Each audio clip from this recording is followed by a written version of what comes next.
So now we have a very special guest with us. His name is Andrés Téllez. And Andrés Téllez is doing design research and mixing design research with education. He has experience planning and teaching courses on design thinking, human-centered design, design research, and industrial design. He has a PhD from the Design University of North Carolina, and he has a very interesting topic to discuss with us today about the future, right, of our students. This is something that he's been actually investigating on his PhD, and he will give us a little bit more insights on that. So welcome to the Impact Week. Thank you. Thank you for the invitation to be here. I'm very excited, and welcome everybody to the Impact Week.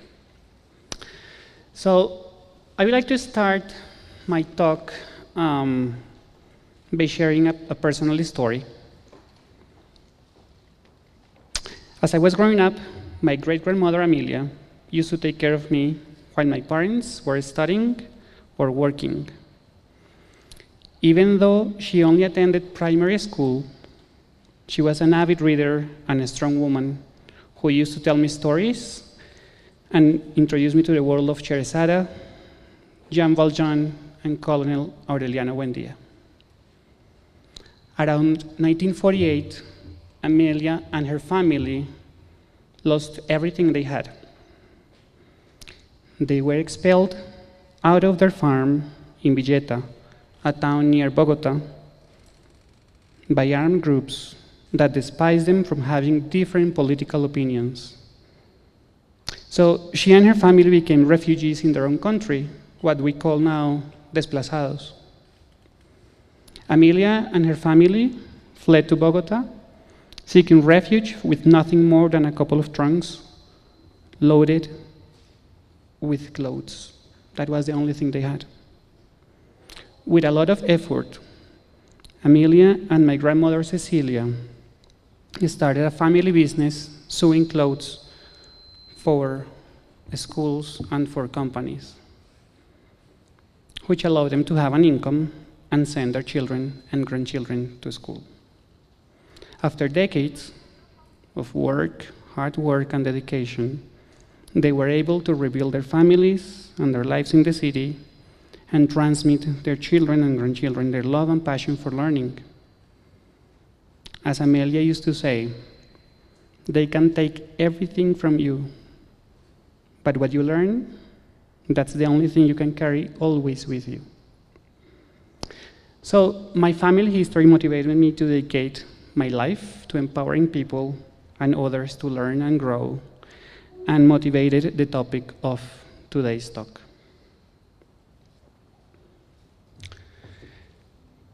So worldwide, there are 617 million children that lack basic skills in literacy and numeracy, even if they attend school. This means that 3 out of 5 children in the world are not developing the necessary skills required to do something as simple as writing, reading, or doing math. For instance, in a recent study conducted in Mali and Ghana, it was seen that more than 80% of children in 2nd grade were not able to read a single word, not one single word. In another study done in Nicaragua, it was reported that just half of the children in the 3rd grade could solve simple operations, like 5 plus 6, just 50% of children in the 3rd grade.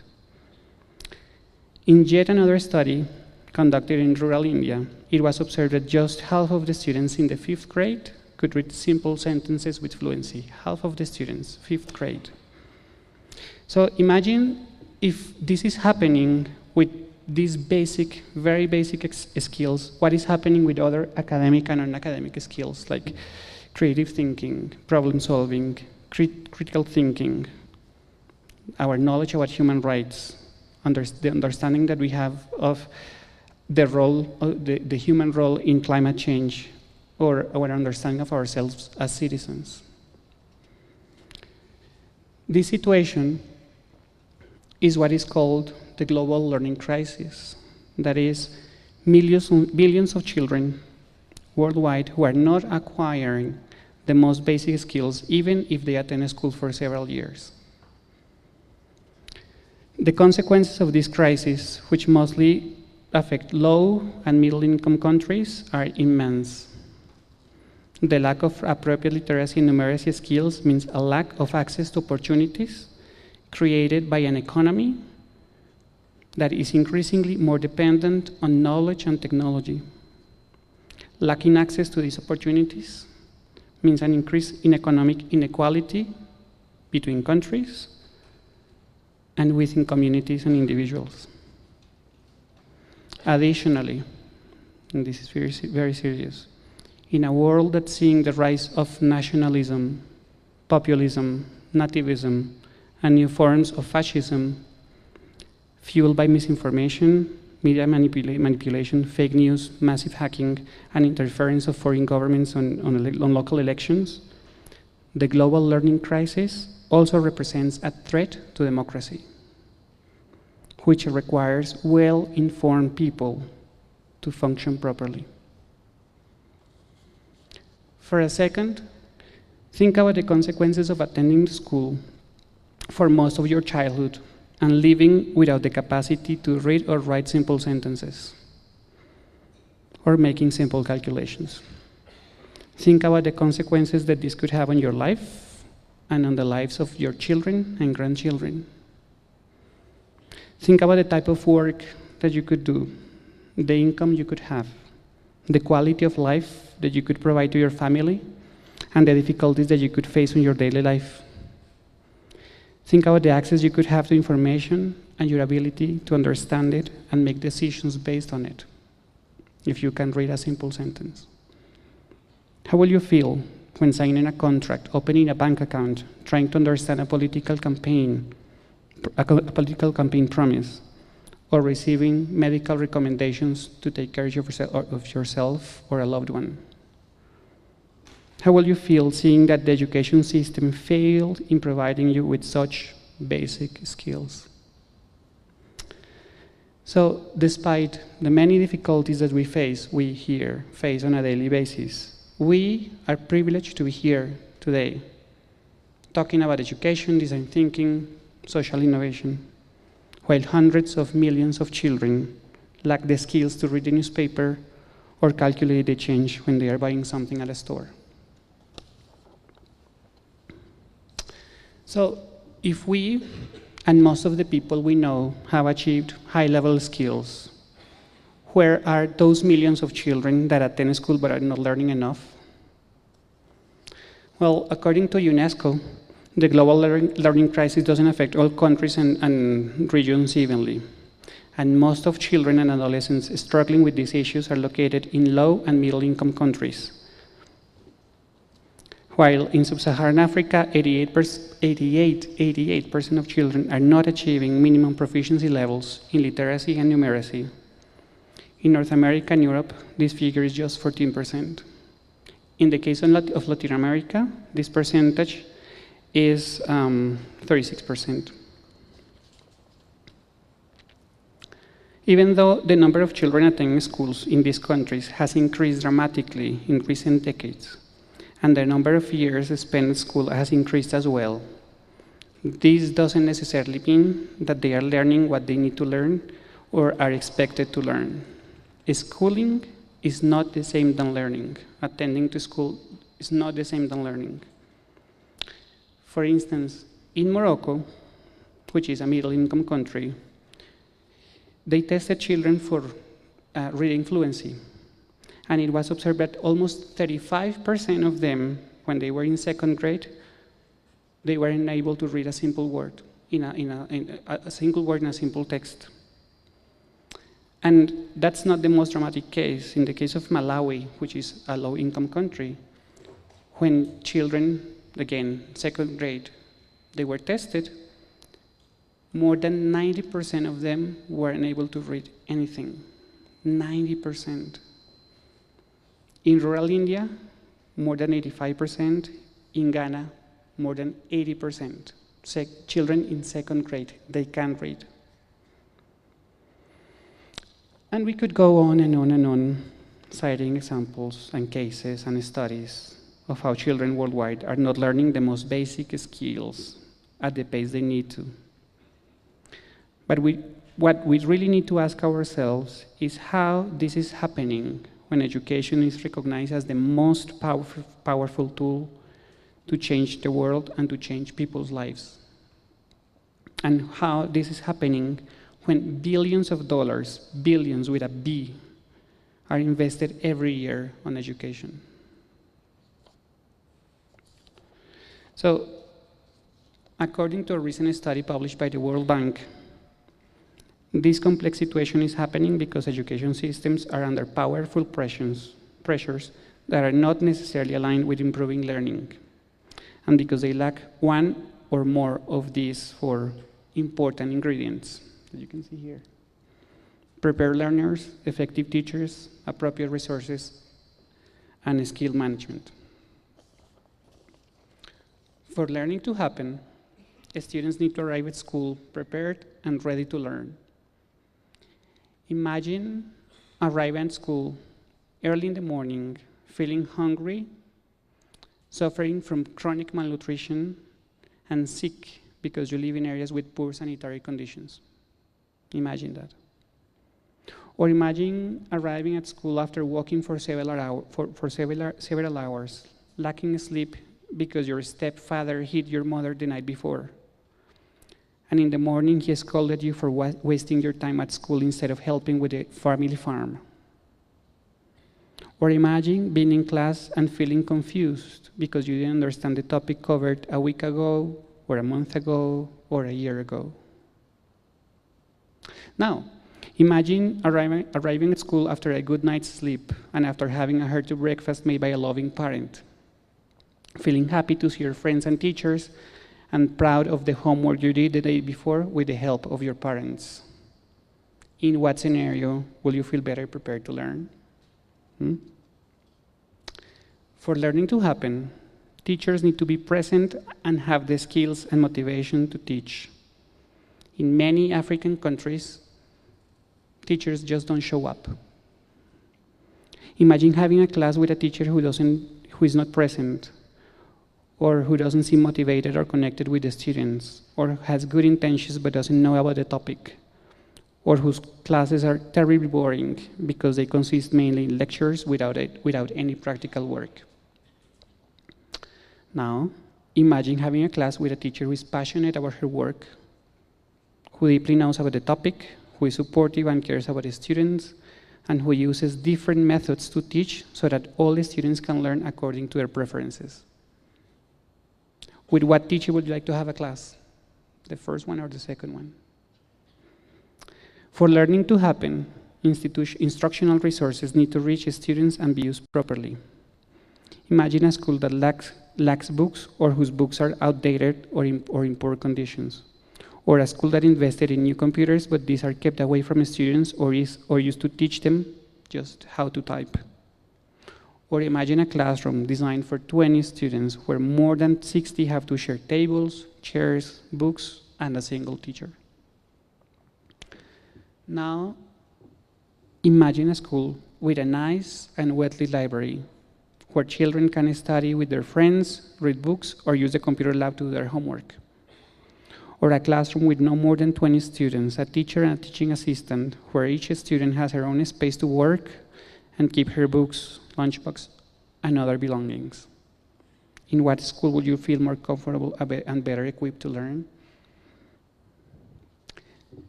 For learning to happen, school management needs to be effective in improving teaching quality and in promoting an adequate use of instructional resources. Imagine a school where the principal doesn't have any management skills, but was appointed because he's related to a local politician. That happens all the time. Or imagine a school where most of the staff is interested in getting promoted and doesn't care about teachers or students. Or imagine a school where the main concern is the school's financial situation and not the quality of education that students receive. That also happens all the time. Now, imagine a school where the principal and staff are deeply committed to students' learning, where they hold periodic meetings to talk about pedagogy and didactics with teachers and parents, and where they apply for government grants to receive additional funding for instructional resources, scholarships, or extracurricular programs. What type of management would you like to have at your school? So when any of these components fail, students prepared to learn, teachers ready to teach, resources available for students, or managers focus on effective teaching, the learning process that students experience suffers to the extent of causing critical situations such as the ones described before in Malawi, Ghana, Morocco, or rural India.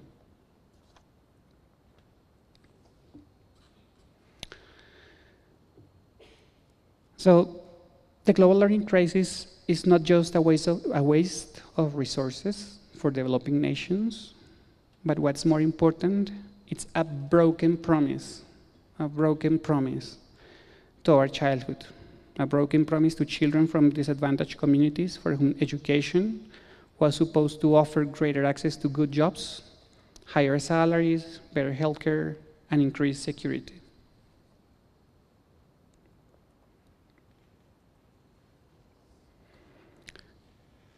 According to a recent report by the Education Commission, a global initiative that promotes inclusive and quality education for all children, if we don't act today on the global learning crisis, by the year 2030, just 4 out of 10 children in middle-income countries will develop the basic skills expected in secondary education. 4 out of 10. The case is worse in low-income countries, where this figures down to only 1 out of 10 children if we don't act today on the global learning crisis. The same report also warns about the correlation between low levels of basic skills and extreme poverty, of course, especially in an economy that is moving towards automating half of the world's jobs in the coming decades. Half of the jobs are expected to disappear in the coming decades due to automation. So if we don't address the global learning crisis today, by year of 2050, more than 25% of the population in low-income countries could still be living in extreme poverty. That is, living with less than $1 per day. And the gap between poor and rich countries and communities could become even wider. And the widening of wealth inequality could have profound implications at every level of social life. And we are seeing that here in our country, in Venezuela, in Syria. When we look at the world's history, we can see that inequality promotes social unrest and increases the probability of violent conflict. One of the consequences of these conflicts is the displacement of millions of people to regions or countries where they are often denied the most basic services, such as education, healthcare, or housing. Likewise, extreme poverty fueled by the global learning crisis has profound repercussions on the population's mental and physical health, and increases the mortality rate from preventable and treatable diseases. As you can see, if we don't take action now on the global learning crisis, future generations in developing countries could face worse living conditions than those that we are seeing today. So in the face of this crisis, governments, non-governmental organizations, and international institutions are taking measures at different levels to address this critical situation. For instance, in 2015 actually, the United Nations adopted the Sustainable Development Goals, or ODS in Spanish, to promote prosperity, end extreme poverty, and tackle climate change. All countries of the world agreed to contribute to achieving these 17 objectives, which included a goal focused on ensuring quality education for all, which is goal number 4. This goal recognizes that quality education is the foundation to creating sustainable development worldwide, since it gives individuals and communities everywhere the capacity to develop innovative solutions to the greatest problems that we face as humanity. Compared to previous initiatives that focus on increasing education coverage, these new goals are more focused on education quality, learning outcomes, and equality in access to education. Directly related to the global learning crisis, the goal number 4 of the Sustainable Development Goals is targeted to ensure that all children and adolescents achieve literacy and numeracy and acquire the knowledge and skills needed to promote sustainable development and have sustainable lifestyles. Also, the World Bank, in its report, Learning to Realize Education's Promise, suggests advancing at the country level on 3 fronts, which are here. The first thing is assessing learning in schools, to diagnose at what extent students are learning what they are supposed to learn and collect reliable information to propose effective strategies to address the learning crisis. Rethinking how students are being taught at schools to implement educational innovations that can benefit all learners and to take into consideration the most recent evidence on how people learn. We have done a lot of research recently on how people learn in neuroscience and psychology and all fields.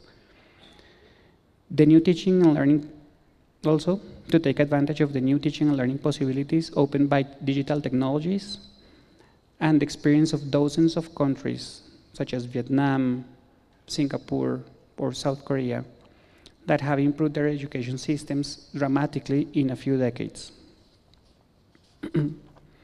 And making a commitment as a country to improve learning, to align all actors that intervene in the education system, from policymakers to teachers and parents, towards the same goal of improving learning.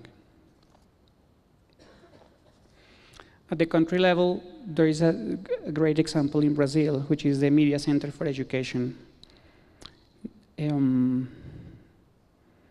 They developed this initiative to improve education quality and coverage in 2007 in order to bring secondary education to remote areas in the Amazonas state where there are not enough teachers. So what they did was the government installed a media center in Manaus, the capital of the state of Amazonas, where expert teachers give lessons that are transmitted to rural communities via satellite. Each community in the Amazonas forest receives a kit with an antenna, a video camera, and a TV, which they use to receive the lessons and ask questions to experts in real time. Additionally, children in these communities are accompanied by generalist teachers who work closely with them to support their learning process and adjust the lesson plans to their context. This initiative has served over 300,000 children distributed in more than 6,000 communities located in remote areas of the Amazonas state, with the help of 60 expert teachers located in Manaus and over 2,200 generalist teachers in those communities. This model has been replicated in seven other states in Brazil with populations that are difficult to reach. And here in Colombia, we have a great example, which is the Escuela Nueva program. This is a local initiative at the country level that has shown impressive results to improve education quality in rural areas. And this program was launched by the Colombian non-governmental organization in 1975.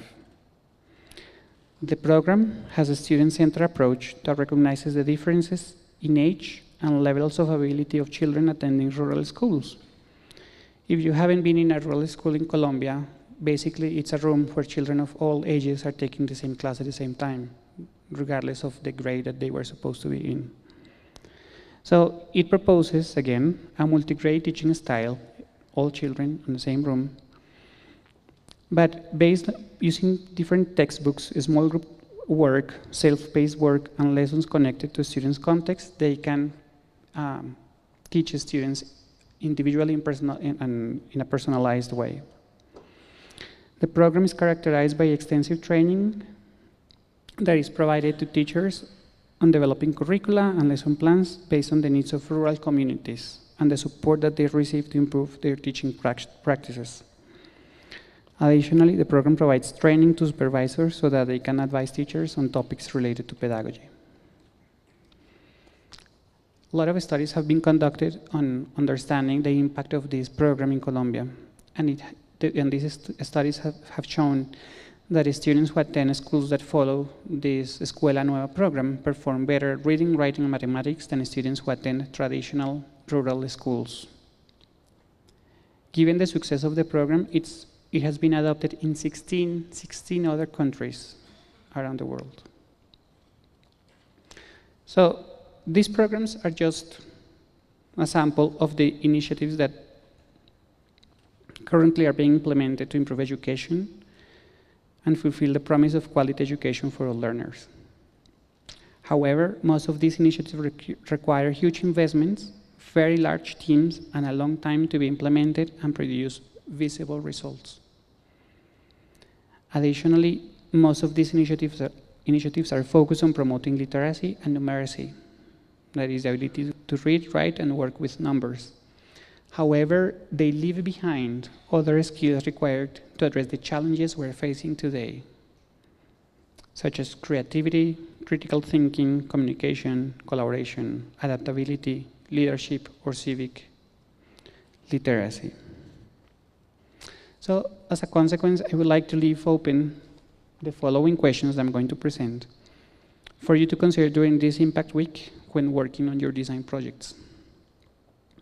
First, how can we, as individuals, address the global learning crisis from our own area of influence? Second, how can we, as citizens and designers, contribute to improving the learning experience that our children have at school so that they can grow and blossom? What role can designers play in the national education system so that it can fulfill its promise of quality education for all learners? How can we contribute to having prepared students who are ready and motivated to learn at school, especially when they come from rural, low-income, and vulnerable communities? How can we contribute to having effective teachers who are motivated to teach and have the content, pedagogical, and technological knowledge they require? How can we contribute to making better use of instructional resources at school, such as facilities, books, computers, lesson plans, so that they potentiate student learning? How can we contribute to school management so that it focuses on improving student learning, teaching quality, and on effective use of resources? And finally, how can we contribute to creating the learning conditions that will allow millions of displaced families, such as my great-grandmother's Amelia's family, to recover and rebuild their lives so that they, their children, and grandchildren can flourish? As you can see, we have great challenges and great opportunities ahead. And I hope this talk gave you the context, the content, and the inspiration to contribute to solve the global learning crisis. Thank you very much. Now, thank you.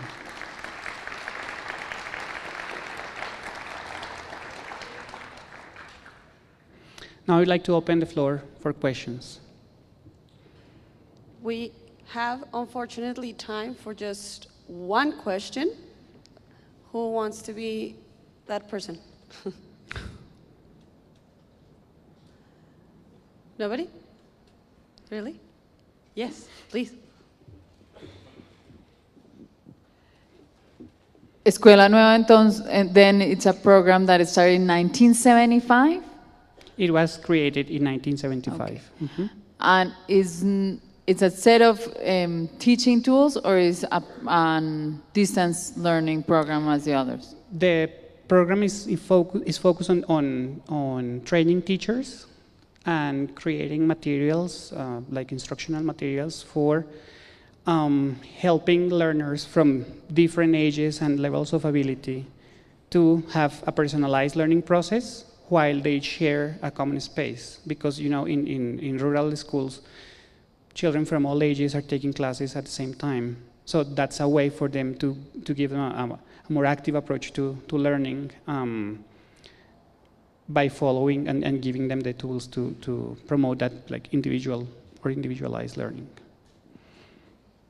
I know it's a lot of content, but I put everything, all the resources that I mentioned on my talk, the reports by the World Bank, by the United Nations, by UNESCO, etc., on this link. This is a shared Google Drive folder where you can download a transcript of my talk today.